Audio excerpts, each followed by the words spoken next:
नमस्कार दोस्तों, स्वागत है आपका हमारे YouTube चैनल में। मैं मनीष और मैं आपको आज जो हमारी वीडियो है, एक विटारा ब्रेज़ा गाड़ी है जो Maruti Suzuki Vitara Brezza diesel गाड़ी है।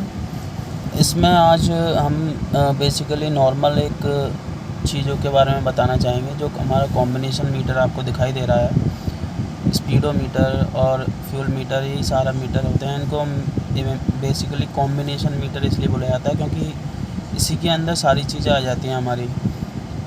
एक तरह से कॉम्बो होता है ये सारी चीज़ें, कॉम्बिनेशन मीटर इसलिए इसका नाम होता है। तो इसमें कुछ आपको लाइट्स दिखाई दे रही होंगी जो कि मीटर पे आती हैं। एक जैसे कि ये है ब्रेक लाइट, ब्रेक लिखा हुआ है इस पर। एक इसमें बैटरी का सिंबल दिख रहा है प्लस माइनस, और एक आपको इसमें ऑयल का दिख रहा है इसमें सिंबल, जो कि ऑयल की एक कैन टाइप का जिसमें से बूंद टपक रही है। और एक इसमें इंजन टाइप का होता है, और एक स्टीयरिंग व्हील और सिंबल दिख रहा है, और एक ये हमारा सीट बेल्ट का। तो ये जो भी सिंबल दिख रहे हैं, और एक दो सिंबल इसमें जैसे ही हम स्टार्ट करते हैं तो वो हाइड हो जाते हैं। जैसे कि एक ये ABS का हो गया,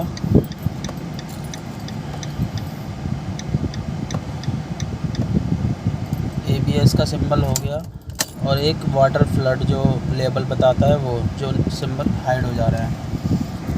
तो इन सिंबल्स के लिए मैं बताना चाहूँगा आपको। सबसे पहले हम बताते हैं ये ब्रेक का सिंबल जो दिखाई दे रहा है आपको।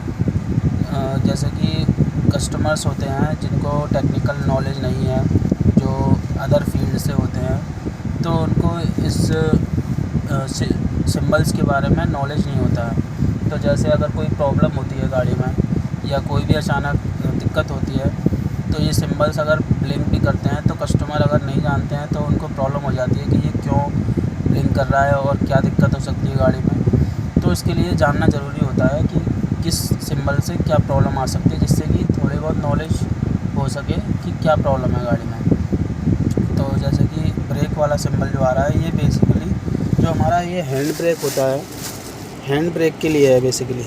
अगर हमारा हैंड ब्रेक लगा हुआ है तो ये सिंबल ऑन होगा, और अगर नहीं है तो हमारा ये बंद हो जाएगा। जैसे कि अब मैं हैंड ब्रेक से व्हीकल हटाया तो ये सिंबल बंद हो चुका है, यानी कि हमारा गाड़ी जो है हैंड ब्रेक नहीं लगा हुआ है गाड़ी में। तो इससे बेसिकली ये पता चलता है हमारा। इसलिए जैसे कि गाड़ी में कोई अगर कहीं पे हिल वाली जगह पे या अचानक से कोई ढरकने वाली जगह पे खड़ी करते हैं, तो कस्टमर या कोई भी ड्राइविंग जो कर रहे हैं तो उनको पता नहीं चलता है, तो अचानक से देख सकते हैं, वो लाइट से उन्हें याद आ जाएगा, सामने ही देखेंगे तो उन्हें तुरंत पता चल जाएगा कि हमारी गाड़ी में हैंड ब्रेक नहीं लगाया। अब ये लगा दिया मैंने तो ये लाइट जल गया दोबारा से। और इसमें एक लाइट जल रही है बैटरी वाली।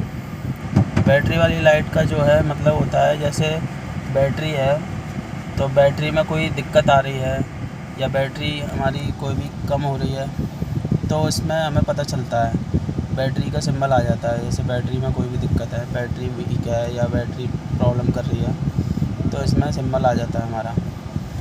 और इसके पास में हमारी है इंजन ऑयल की लाइट। ये इंजन ऑयल की लाइट जो है, सबसे मेन इसका कारण हो सकता है जो इंजन ऑयल का लेवल होता है। जैसे किसी गाड़ी का विटारा ब्रेज़ा जैसे गाड़ी है तो इसमें 3.4 यानी कि लगभग अप्रॉक्स 3.5 लीटर का इंजन ऑयल आता है, जो इसका स्पेसिफिक वैल्यू होता है कि इतना इंजन ऑयल इसमें होना चाहिए। तो जैसे कि इंजन ऑयल वैसे बेसिकली आप देखेंगे तो जो सर्विसिंग होती है गाड़ी की हर 10,000 किलोमीटर पे होती है। तो हर 10,000 किलोमीटर पे ऑयल चेंज होता है इस गाड़ियों में। जो भी मारुति की गाड़ियां हैं या कोई भी मॉडल हो, हर 10,000 किलोमीटर पे सर्विस करानी होती है। तो इसमें कभी भी इंजन ऑयल कम नहीं होता है। कम होगा तो थोड़ा बहुत हो जाएगा, जैसे कि 200 ml हो सकता है, 300 ml हो सकता है, लेकिन उससे ज़्यादा कभी कम नहीं होता है। वो ख़राब हो जाता है तो टाइम इंटरवल या फिर किलोमीटर के अकॉर्डिंग हमें चेंज कराना होता है। तो इंजन ऑयल अगर ज़्यादा कम हो जाता है, जैसे ही कम होने लगता है तो एक ऑयल प्रेशर स्विच होता है इंजन में, जिसे हम आगे किसी वीडियो में पूरे इंजन के पार्ट्स लेंगे तो वो सारे पार्ट्स के बारे में बताएंगे। अभी फ़िलहाल हम इतना ही बताते हैं कि अगर इंजन ऑयल कम हो जाता है तो ऑयल प्रेशर स्विच वो सारा सिग्नल ECM से पहुंचाते हैं, तो ये लाइट ब्लिंक कर जाती है स्टार्ट कंडीशन में, गाड़ी रनिंग में हो या स्टार्ट कंडीशन में। अभी तो जब तक स्टार्ट नहीं है तो ये सारी लाइट्स ब्लिंक कर रही हैं। अगर ये बिना स्टार्ट गाड़ियों में भी मतलब स्टार्ट करने के बाद भी अगर इनमें से कोई भी ये लाइट ब्लिंक करती है तो यानी कि उस सिस्टम में प्रॉब्लम है। अब हम आते हैं, ये स्टीयरिंग बना हुआ है जो इस वाली लाइट पे।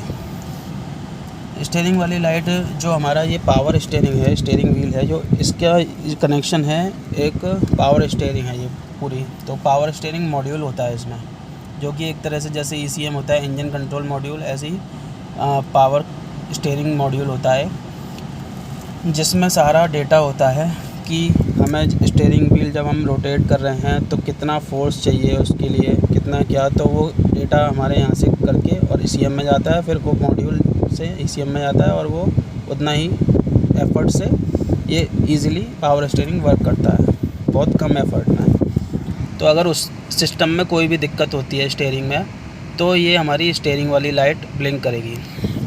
ठीक है, अब लास्ट वाली लाइट है ये हमारी माल फंक्शन लाइट, माल फंक्शन वार्निंग लाइट होती है ये।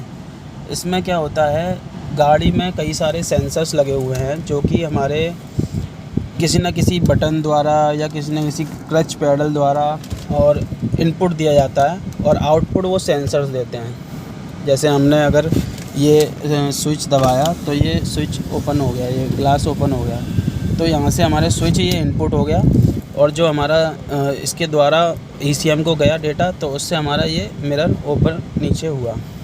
तो ऐसे ही सेंसर्स होते हैं, अगर उन सेंसर्स की वजह से कहीं पे भी या वायरिंग में या कोई भी सेंसर में से प्रॉब्लम होती है तो ये हमारी वार्निंग लाइट जल जाती है, किसी भी तरह की प्रॉब्लम होगी।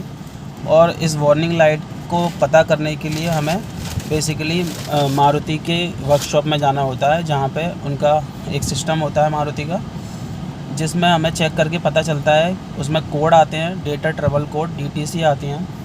जिस भी DTC का कोई मतलब होगा तो वो सर्विस मैनुअल में देख के बताते हैं, तो उससे हमें पता चलता है कि किस DTC से क्या प्रॉब्लम आ रही है, तो फिर उस सिस्टम को चेक किया जाता है। तो ईज़िली हम कोई भी प्रॉब्लम होती है गाड़ी में तो उसका हम पता लगा सकते हैं। तो बेसिकली यही सारी लाइट्स का प्रॉब्लम था, मतलब था जो भी मतलब बताया हमने। और एक ये हमारी सीट बेल्ट की आ रही है, तो ये कुछ टाइम तक अगर सीट बेल्ट नहीं लगाया तो उसमें आती है, तो फिर ये बंद हो जाती है कुछ टाइम, जैसी गाड़ी हम चलाते हैं तो सीट बेल्ट लगाने के लिए ये वार्निंग देते हैं हमें। और एक इसमें जैसे ABS की आ रही है, जो ABS की ये ब्लिंक हो जा रही है, तो ABS सिस्टम के लिए होती है। और ABS सिस्टम क्या होता है, जो एंटी लॉक ब्रेकिंग सिस्टम होता है।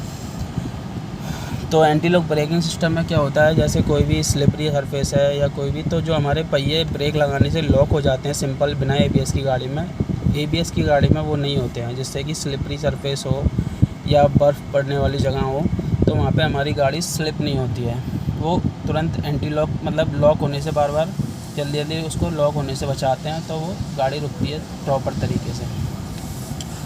तो दोस्तों, हमारी वीडियो में आज यही छोटा सा चीज़ें थी जो कि हमें बतानी थी, जिससे कि सारी नॉलेज मिल सके।